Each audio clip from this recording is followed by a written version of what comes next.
शांताकारं भुजंगशयनं पद्मनाभं सुरेशं विश्वाधारं गगनसदृशं मेघवर्णं शुभांगं लक्ष्मीकान्तं कमलनयनं योगिभिर्ध्यानगम्यं वंदे विष्णु भवभयहरं सर्वलोकैकनाथं।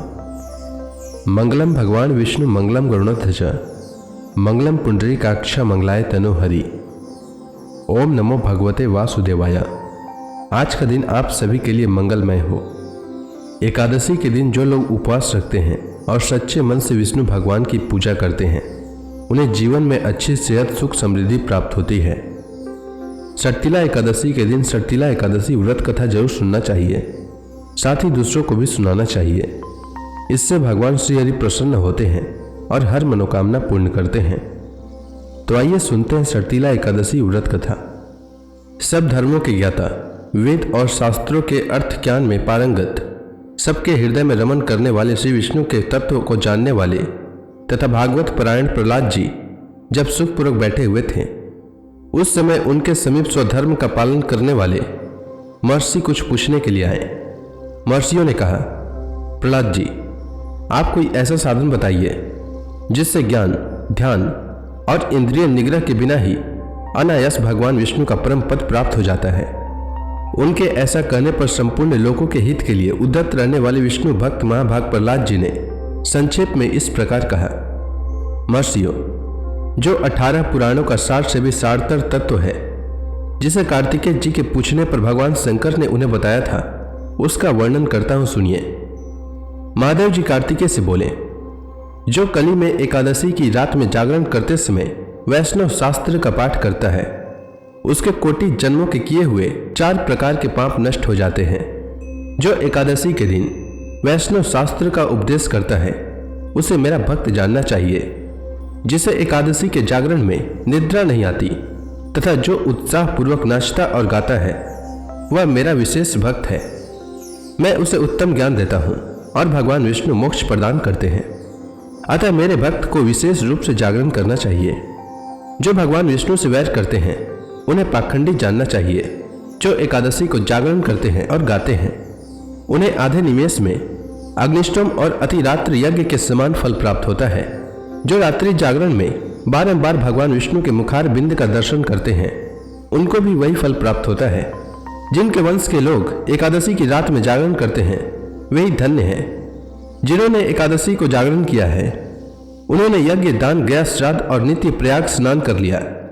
उन्हें सन्यासियों का पुण्य भी मिल गया और उनके द्वारा इष्ट पूर्त कर्मों का भी भली भांति पालन हो गया। षडानन, भगवान विष्णु के भक्त जागरण सहित एकादशी व्रत करते हैं, इसलिए वे सदा ही मुझे विशेष प्रिय हैं। जिसने वर्धनी एकादशी की रात में जागरण किया है उसने पुनः प्राप्त होने वाले शरीर को स्वयं ही भस्म कर दिया। जो एकादशी की रात को जागरण करता है वह भगवान विष्णु के स्वरूप में लीन हो जाता है। जिसने हरि बोधनी एकादशी की रात में जागरण किया है उसके स्थूल सूक्ष्म सभी पाप नष्ट हो जाते हैं। जो एकादशी की रात में जागरण तथा ताल स्वर के साथ संगीत का आयोजन करता है उसे महान पुण्य की प्राप्ति होती है। जो एकादशी के दिन ऋषियों द्वारा बनाए हुए दिव्य स्तोत्रों से, ऋग्वेद, यजुर्वेद तथा सामवेद के वैष्णव मंत्रों से, संस्कृत और प्राकृत के अन्य स्तोत्रों से व गीत वाद्य आदि के द्वारा भगवान विष्णु को संतुष्ट करता है उसे भगवान विष्णु भी परमानंद प्रदान करते हैं। जो एकादशी की रात में भगवान विष्णु के आगे वैष्णव भक्तों के समीप गीता और विष्णु सहस्त्र नाम का पाठ करता है वह उस परम धाम में जाता है जहां साक्षात भगवान नारायण विराजमान है। पुण्य में भागवत तथा स्कंद पुराण भगवान विष्णु को प्रिय है। मथुरा और व्रज में भगवान विष्णु के बाल चरित्र का जो वर्णन किया गया है उसे जो एकादशी की रात में भगवान केशव का पूजन करके पढ़ता है उसका पुण्य कितना है यह मैं नहीं जानता, कदाचित भगवान विष्णु जानते हो। बेटा, भगवान के समीप गीत, नृत्य और स्तोत्र पाठ आदि से जो फल होता है वही कली में श्री हरि के समीप जागरण करते समय विष्णु सहस्त्र नाम, गीता तथा श्रीमद् भागवत का पाठ करने से सहस्त्र गुना होकर मिलता है। जो श्री हरि के समीप जागरण करते समय रात में दीपक जलाता है उसका पुण्य 100 कल्पों में भी नष्ट नहीं होता। जो जागरण काल में मंजरी सहित तुलसी दल से भक्ति पूर्वक श्री हरि का पूजन करता है उसका पुनः इस संसार में जन्म नहीं होता। स्नान, चंदन, लेप, धूप, दीप, नैवेद्य और तांबुल यह सब जागरण काल में भगवान को समर्पित किया जाए तो उससे अक्षय पुण्य होता है। कार्तिकेय, जो भक्त मेरा ध्यान करना चाहता है वह एकादशी की रात्रि में श्री हरि के समीप भक्ति पूर्वक जागरण करे। एकादशी के दिन जो लोग जागरण करते हैं उनके शरीर में इंद्र आदि देवता आकर स्थित हो जाते हैं। जो जागरण काल में महाभारत का पाठ करते हैं वे उस परम धाम में जाते हैं जहां सन्यासी महात्मा जाया करते हैं। जो उस समय श्री रामचंद्र जी का चरित्र 10 कंठ वध पढ़ते हैं वे योग वेताओं की गति को प्राप्त होते हैं।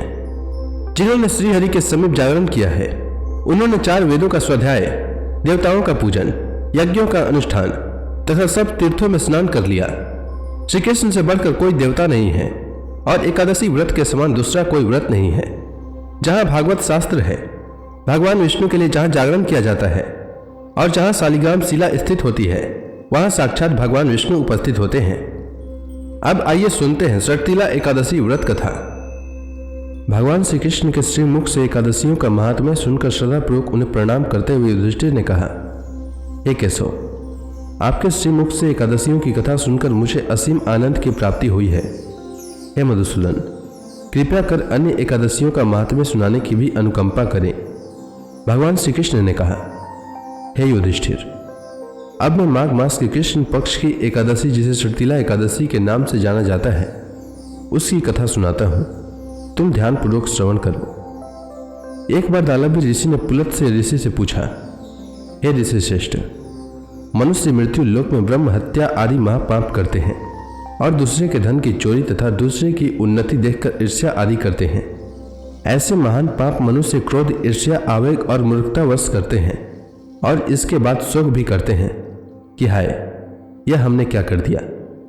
हे महामुनि, ऐसे मनुष्यों को नरक से बचाने का क्या उपाय है? कोई ऐसा उपाय बताने की कृपा करें जिससे ऐसे मनुष्यों को नरक से बचाया जा सके, अर्थात उन्हें नरक की प्राप्ति न हो। ऐसा कौन सा दान पुण्य है जिसके प्रभाव से नरक की यातना से बचा जा सकता है? इन सभी प्रश्नों का हल आप कृपया पूर्वक बताइए। दालभी ऋषि की बात सुनकर पुलत से ऋषि ने कहा, हे मुनिश्रेष्ठ, आपने मुझसे अत्यंत गूढ़ प्रश्न पूछा है। इससे संसार में मनुष्यों का बड़ा लाभ होगा। जिस रहस्य को इंद्र आदि देवता भी नहीं जानते वह रहस्य मैं आपको अवश्य ही बताऊंगा। माघ मास आने पर मनुष्य को स्नान आदि से शुद्ध रहना चाहिए और इंद्रियों को वश में करके तथा काम, क्रोध, लोभ, मोह, ईर्ष्या तथा अहंकार आदि से सर्वदा बचना चाहिए। पुष्य नक्षत्र में गोबर के पास तिल मिलाकर उपले बनाना चाहिए। इन उपलों से 108 बार हवन करना चाहिए। जिस दिन मूल नक्षत्र और एकादशी तिथि हो तब अच्छे पुण्य देने वाले नियमों को ग्रहण करना चाहिए। स्नान आदि नित्य कर्म से देवों के देव भगवान श्रीहरि का पूजन व कीर्तन करना चाहिए। एकादशी के दिन उपवास करें तथा रात को जागरण और हवन करें।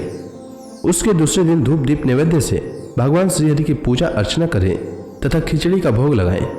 उस दिन श्री विष्णु को पेठा, नारियल, सीताफल या सुपारी आदि अर्घ्य अवश्य देना चाहिए। तदुपरांत उनकी स्तुति करनी चाहिए। हे जगदीश्वर, आप निराश्रितों को भी शरण देने वाले हैं। आप संसार में डूबे हुए का उद्धार करने वाले हैं। हे कमलनयन, हे मधुसूदन, हे जगन्नाथ, हे पुंडरीकाक्ष, आप लक्ष्मी जी सहित मेरे इस तुक्ष अर्घ्य को स्वीकार कीजिए। इसके पश्चात ब्राह्मण को जल से भरा घड़ा और तिल का दान करना चाहिए।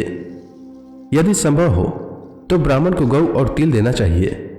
इस प्रकार मनुष्य जितने तिलों का दान करता है वह उतने ही सहस्त्र वर्ष स्वर्ग में वास करता है। तिल स्नान, तिल के उपटन, तिलोदक, तिल का हवन, तिल का भोजन, तिल का दान, इस प्रकार 6 रूपों में तिलों का प्रयोग षटतिला कहलाती है। इससे अनेक प्रकार के पाप नष्ट हो जाते हैं।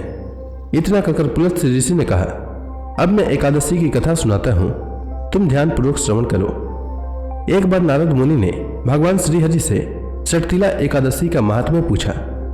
नारद जी ने कहा, हे प्रभु, आप मेरा प्रणाम स्वीकार करें। षटतिला एकादशी के उपवास का क्या पुण्य है, उसकी क्या कथा है, कृपया कर मुझसे कहिए। नारद जी की प्रार्थना सुन भगवान श्रीहरि ने कहा, हे नारद, मैं तुम्हें प्रत्यक्ष देखा सत्य वृतांत सुनाता हूं, ध्यानपूर्वक श्रवण करो। बहुत समय पहले मृत्यु लोक में एक ब्राह्मणी रहती थी। वह सदा व्रत उपवास किया करती थी। एक बार वह 1 मास तक उपवास करती रही। इससे उसका शरीर बहुत कमजोर हो गया। वह अत्यंत बुद्धिमान थी। फिर उसने कभी भी देवताओं तथा ब्राह्मणों के निमित्त अन्न आदि का दान नहीं किया। मैंने चिंतन किया कि इस ब्राह्मणी ने उपवास आदि से अपना शरीर तो पवित्र कर लिया है तथा इसको वैकुंठ लोक भी प्राप्त हो जाएगा, किंतु इसने कभी अन्न दान नहीं किया है। अन्न के बिना जीव की तृप्ति होना कठिन है। ऐसा चिंतन कर मैं मृत्यु लोक में गया और उस ब्राह्मणी से अन्न की भिक्षा मांगी। इस पर उस ब्राह्मणी ने कहा, हे योगीराज, आप यहाँ किस लिए पधारे हैं? मैंने कहा, मुझे भिक्षा चाहिए। इस पर उसने मुझे एक मिट्टी का पिंड दिया। मैं उस पिंड को लेकर स्वर्ग लौट आया। कुछ समय व्यतीत होने पर वह ब्राह्मणी शरीर त्याग कर स्वर्ग आई। मिट्टी के पिंड के प्रभाव से उसे उस जगह एक आम वृक्ष सहित घर मिला, किंतु उसने उस घर को अन्य वस्तुओं से खाली पाया। वह घबराई हुई मेरे पास आई और बोली, हे प्रभु, मैंने अनेक व्रत आदि से आपका पूजन किया है, किंतु फिर भी मेरा घर वस्तुओं से रिक्त है। इसका क्या कारण है?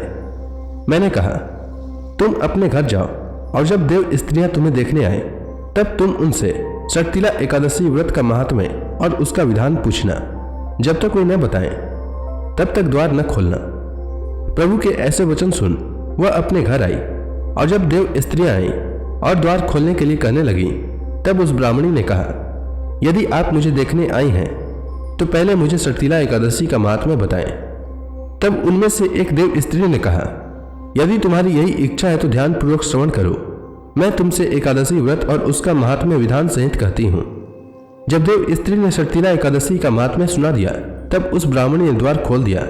देव स्त्रियों ने ब्राह्मणी को सब स्त्रियों से अलग पाया। उस ब्राह्मणी ने भी देव स्त्रियों के कहे अनुसार शर्तिला एकादशी का उपवास किया और उसके प्रभाव से उसका घर धन धान्य से भर गया। अतः हे युधिष्ठिर, मनुष्यों को अज्ञान को त्याग कर शर्तिला एकादशी का उपवास करना चाहिए। इस एकादशी व्रत के करने वाले को जन्म जन्म की निरोगता प्राप्त हो जाती है। इस उपवास से मनुष्य के सभी पाप नष्ट हो जाते हैं। इसलिए मनुष्यों को शर्तिला एकादशी का व्रत अवश्य करना चाहिए। तो प्रेम से बोलिए भगवान विष्णु की जय, श्री कृष्ण भगवान की जय, समस्त देवी देवताओं की जय।